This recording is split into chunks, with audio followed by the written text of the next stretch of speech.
Face aux enjeux croissants de la préservation de la biodiversité, le Togo intensifie ses efforts pour une gestion durable de ces aires protégées, menacées par d'innombrables fléaux, notamment la déforestation, le braconnage ou encore l'occupation illégale.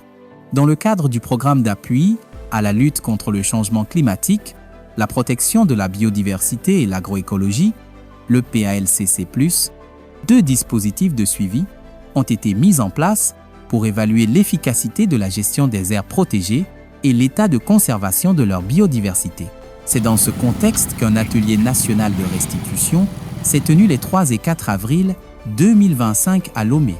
Organisé par le ministère de l'Environnement et des Ressources forestières à travers le PALCC+, cette initiative bénéficie du soutien financier de l'Union européenne, représentée par Madame Sylvia Favrette, chef de coopération par intérim à la délégation de l'Union européenne au Togo. C'est le début d'un schéma. C'est la première fois qu'on utilise IMET.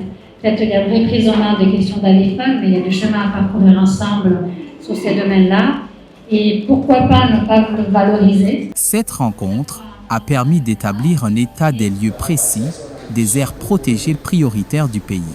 Les résultats obtenus offrent désormais au Togo une base de référence fiable, alignée sur les standards internationaux. Nous le disons tous les jours que les aires protégées constituent un outil de développement au niveau local. Et donc, c'est la richesse que la nature nous a offert pour tenir notre développement.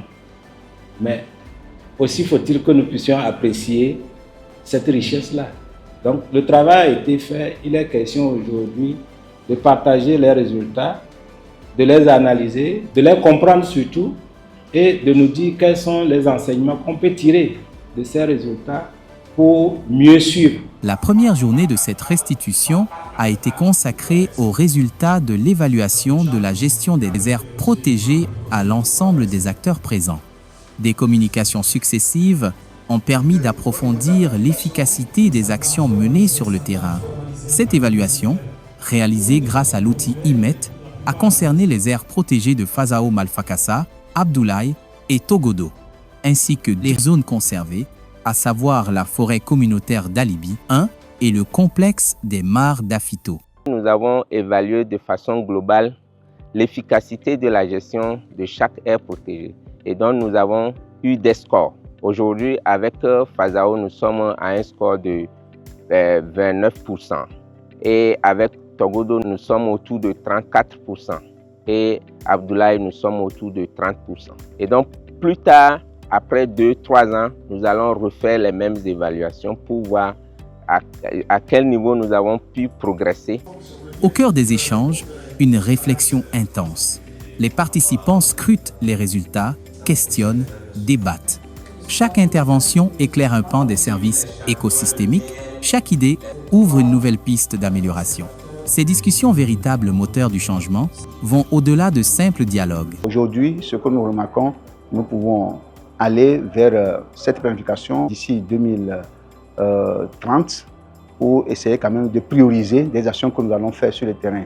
Et sécuriser le site en faisant la surveillance de façon continuelle et de continuer avec le suivi écologique des valeurs clés de l'aire protégée et d'accompagner la recherche scientifique aussi pour pouvoir avoir des données pour présenter à l'opinion dans le cadre de la mobilisation des ressources. La deuxième journée de cet atelier a été relative à la mission Avifaune. 116 stations permanentes de suivi avifaune ont été installées dans les 3 aires protégées à l'aide de l'indice ponctuel d'abondance IPA. Dans le parc Fazao Malfakassa, la diversité aviaire se distingue par la présence de nombreuses espèces, dont la pintade de Numidie, largement représentée. Certaines affichent un IPA particulièrement élevé, mais la pression exercée par la chasse fragilise cet équilibre délicat.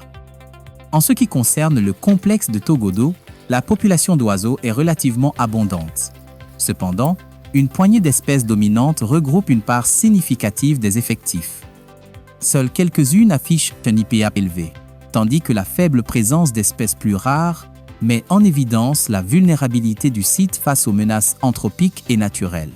Quant à la réserve d'Abdoulaye, elle abrite une riche diversité, parmi laquelle le calao à bec noir et le circaète de Boudouin, un oiseau rare dans la région. Nos aires protégées constituent des sites d'accueil pour de nombreuses espèces d'oiseaux migrateurs qui viennent de la région du Paléarctique pour hiverner dans ces zones-là. Avec les collectes à venir, peut-être on va rencontrer d'autres espèces et ça renseigne beaucoup plus sur les efforts de conservation qui sont fournis sur le terrain. Les échanges ont conjugué réflexion approfondie et témoignages concrets, aboutissant à un constat partagé. Les maires, résolument engagés, insistent sur le rôle essentiel des élus locaux dans une gestion efficace et une conservation des aires protégées. Aujourd'hui, il va falloir que ce soit les conservateurs ou les principaux acteurs de la conservation du parc soient bien en lien avec les élus locaux, présenter leur planification aux élus locaux. Il faut un cadre de concertation. Donc s'il y a ce cadre de concertation entre les acteurs de protection de l'État et nous, les collectivités, à chaque fois nous allons réfléchir et trouver des solutions. Grâce à ces avancées et à l'engagement des acteurs, le Togo franchit une étape clé vers une gestion plus efficace de son patrimoine naturel. Plus qu'un bilan, cet atelier marque une volonté forte, préserver, restaurer et bâtir un avenir où l'homme et la nature coexistent en harmonie.